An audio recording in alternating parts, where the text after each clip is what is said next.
Scale wind power project. It's roughly 200 megawatts. It'll be 100 turbines located in Manistee and Benzie County, and we're actively putting together land leases with farmers and orchard owners and landowners in general. Most of the wind turbines in Duke Energy's fleet, we own 9 wind farms in the United States, average about 400 to 450 feet high, and that's from the base to the top of the blade. The turbines that we're proposing to use here at the Gale Wind Power project will be about 485 feet. So they're very tall structures. Absolutely. It's been very, very positive. A lot of people just want to learn about this, learn the facts. What a lot of people don't know is wind turbines are sited in areas where there are high wind resources, obviously, and the noise, the ambient noise from the wind rushing past your ear is usually more than enough to drown out the noise of the wind turbine spinning. And I've myself stood beneath some of our wind turbines in Wyoming, for example, which is one of the windiest places in America, and it makes a gentle whooshing sound as it goes by. And a lot of the folks who have concerns about wind turbine noise are really turned around on that fact once they go and see one in person. Is low level. The technologies over the last 5 years has gotten much more improved.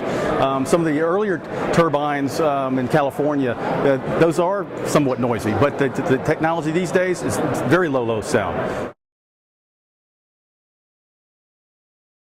One thing that's really important to remember is that each wind turbine costs anywhere between $1 million and $3 million. Those are significant investments for the wind turbine owners. The last thing they want to have happen is any loss of revenue generation from that wind turbine. So it behooves them to make sure that all of the wind turbine components are maintained and monitored on a 24/7 basis. And so instances of any fires in wind turbines are exceedingly rare. A lot of the times when you see that footage, it's from very old models of wind turbines. Well, it's all in how we this is the setbacks that we use. We're at least going to be 1,000 feet from a dwelling. So if there's some shadow flicker, it would be very minor. And we want to set it up just right so that for the sound as well as shadow flicker is done extremely right, and the view shed also. So that's something that's in the planning process. We're working with our environmental consultants or wind consultants to make sure that that is minimized.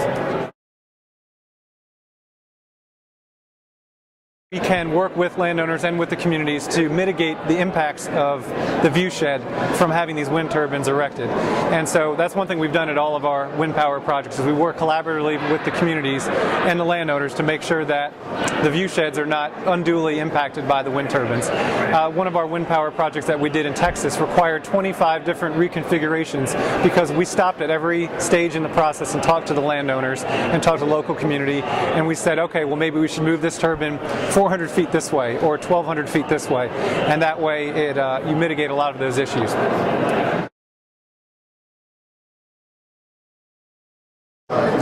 Wind farms. There's been several studies. The Berkeley Institute has done a study.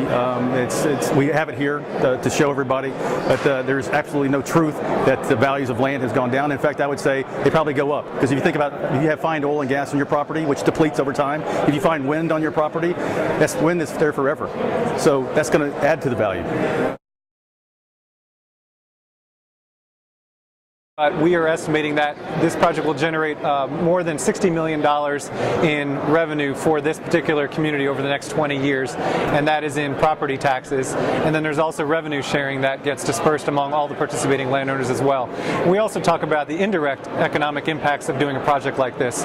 We have about 150 construction workers that are required at the peak of construction to do a 200 megawatt wind power project, and a handful of longer term jobs that'll be here over the next 20 years to maintain and operate the wind farm. That doesn't take into account all of the machinists that we need, the mechanics, local accommodations, everything from pharmacies to groceries. When you total it all up, it's about $2 million of indirect impact on the local economy. Wind energy is one of the safest ways to make electricity in America today, and what we encourage people to do is do their research, look at the facts, and don't let perfect be the enemy of good.